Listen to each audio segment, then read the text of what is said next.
మనందరికీ తెలుసు, దేవుని రాజ్యం ఉంది అంటే ఆ రాజ్యానికి రాజు కూడా ఉన్నాడు. దేవుని రాజ్యం ఉంది, దేవుని రాజ్యం మన కొరకే ఉంది, దేవుని రాజ్యం మన కొరకే స్థాపింపబడింది. మరి ఈ రాజ్యము అధికారి లేకుండా లేదు. దీనికి ఒక గొప్ప అధికారి ఉన్నాడు, ఆయన నజరేయుడైన యేసుక్రీస్తు. యేసే దీనికి రాజుగా ఉన్నాడు.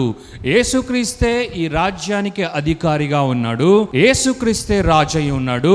మరి రాజును గుర్తించాల్సిన అవసరము ఎంతైనా ఉంది. ఇంకా చెప్పాలి అంటే ఈ లోకంలో మిగిలి ఉన్న రాజ్యాలన్నీ ఒక వంతైతే దేవుని రాజ్యం మాత్రమే వేరే లెవెల్లో ఉంటుంది అని మనం తెలుసుకోవాలి. దేవునికి మహిమ కలుగును గాక.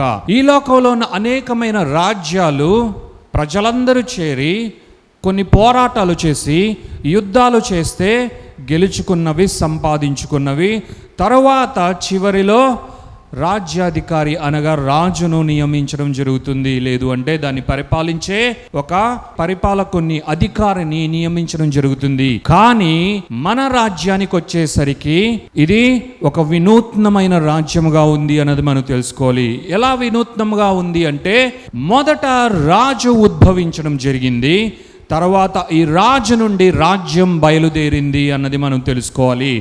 మొదట రాజు వచ్చాడు, ఈ రాజు నుండి రాజ్యం పుట్టింది అన్నది మనం తెలుసుకోవాలి.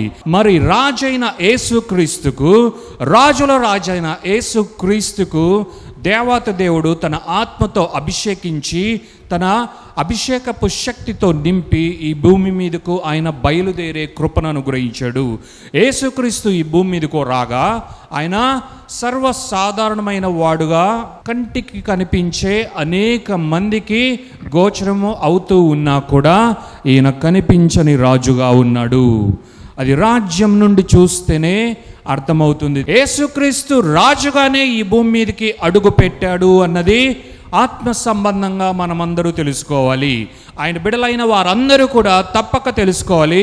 అవును, నిజమే, యేసుక్రీస్తు రాజుగా ఈ భూమి మీదకి అడుగు పెట్టాడు, ఆయన రాజ్యాన్ని స్థాపించాడు. యేసుక్రీస్తు ఈ భూమి మీదకి వచ్చాడు, రాజు ఈ భూమి మీదకి దిగి రావడం జరిగింది.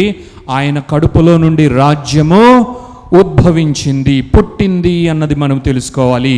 దేవుని నామానికి మహిమ కలుగునుగాక. మరి రాజు ఉన్నాడు అంటే రాజ్యం కూడా ఉంది అన్నది మనం తెలుసుకోవాలి. If there is king, there is also the kingdom of this king.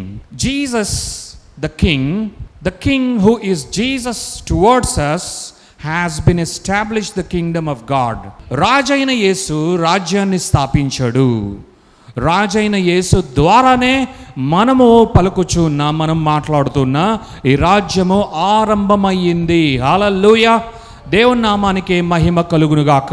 ఇది కేవలము యేసుక్రీస్తు ద్వారా మాత్రమే సాధ్యమైంది. ఈ రాజ్యము లోక రాజ్యాలకు మించిన రాజ్యముగా ఉంది అన్నది మనం తెలుసుకోవాలి.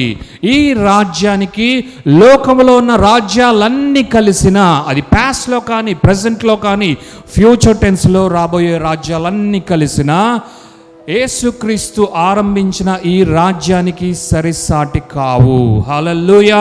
ఈ రాజ్యం అంత శక్తివంతమైన రాజ్యము, ఈ ఆత్మ సంబంధముగా అత్యున్నతమైన స్థాయిలో ఉన్న రాజ్యం అని మనం తెలుసుకోవాలి, దేవాతి దేవుని యొక్క బిడ్డలారా. కాబట్టి యేసుక్రీస్తు రాజుగా ఉన్నాడు, ఆయన రాజ్యాన్ని కూడా ఈ భూమి మీద స్థాపించాడు అన్నది మనం తెలుసుకోవాలి.